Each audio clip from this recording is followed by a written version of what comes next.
Maayong gabi mga sisi, magandang gabi po mga sisi ko.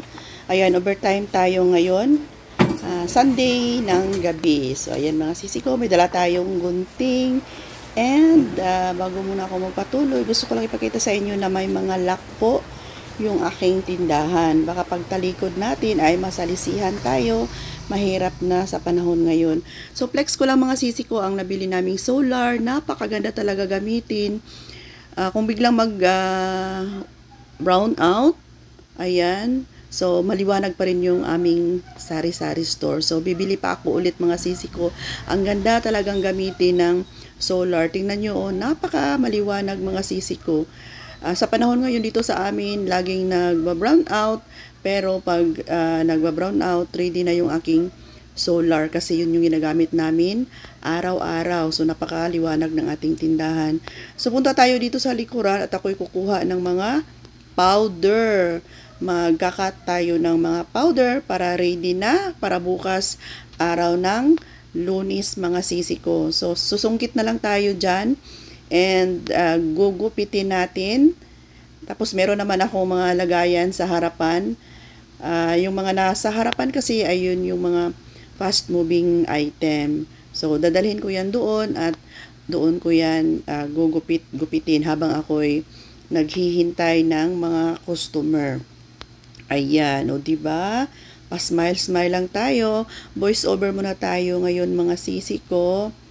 So gamit na gamit talaga ang table na maliit sa tindahan. So yan, ipapakita ko sa inyo. Yan po yung lagayan muna natin ng ating mga powder. Carton lang muna mga sisi ko. So, magugupit tayo ng mga Surf, Wings, Ariel, and flex ko lang din sa inyo yung ating mga dilata na puno pa.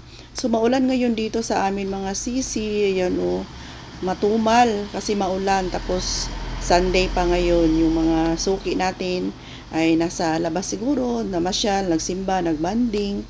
Pero kami ni Kuya Dave ay dito lang muna kami sa bahay. Kasi busy si Kuya Dave mga sisi ko. Nagpintura ng aming kisame. So flex ko lang sa inyo yung lagayan ko ng cornetto and shout out sa aking BFF. Relate ako kasi yung lagayan namin ng ice cream pala ay may mga iba't ibang nakalagay. May mga frozen products and Coke, andyan na rin. So, ayan mga sisi ko. Gusto ko lang ipakita sa inyo yung tindahan namin kung gabi. Ayan, pagpasensyahan nyo na yung aking voice over. Hindi talaga ako sanay mag voice over ba? So, ayan mga sisi ko. Maliwanag sa gabi. So, kitang-kita yung ating mga paninda sa awa ng Panginoon. Ayan, di ba?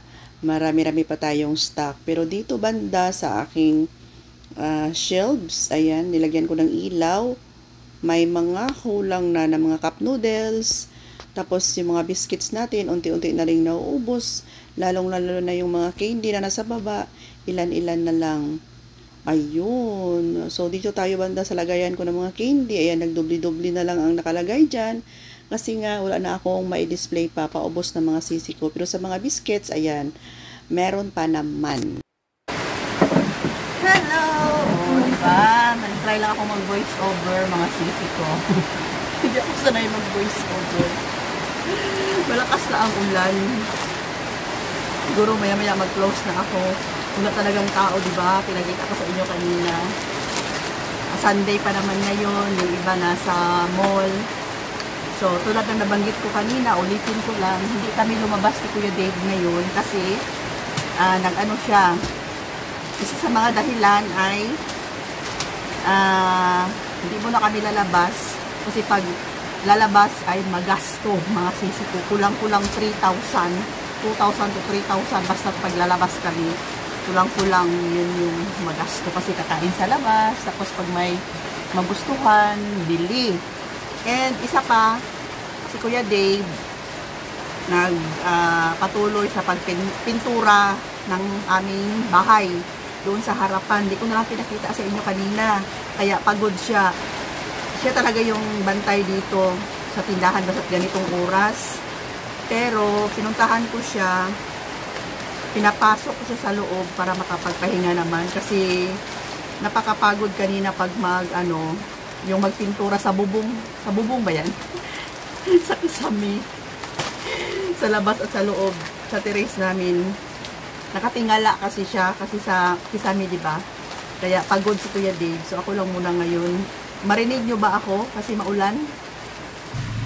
Unahin ko muna yung mga trabaho dito sa tindahan para bukas Lunes na naman si Kuya Dave ang nandito, at least ano na siya, prepare na. Yan, nakaripak na ng mantika, nakabili na siya ng itlog, mga sisi ko. And kanina pinakita ko sa inyo itong dito sa harapan, di ba, na ituro ko sa inyo kanina. Naglagay ako ng padlock tuwing ako'y papasok. Kami ni Kuya Dave, mga sisi ko, kung umaga, si Kuya Dave kasi pag morning, maagang gising, magluto doon sa likuran. Naglalagay kami ng kandado or padlock dito kasi pwedeng mapasukan ng bata or matanda. Kaya naniniguro talaga kami, mga sisi ko, na kung may gagawin nun kami sa likod, pag ako'y iihi sa likod, sa loob ng bahay, kailangan nakakandado talaga para at least hindi man mapasukan kaagad ng ng bata.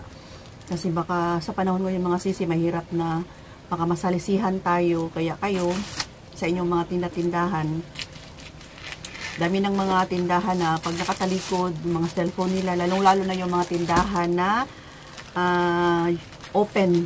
Hirap talaga yung open na tindahan kasi hindi ka makatalikod.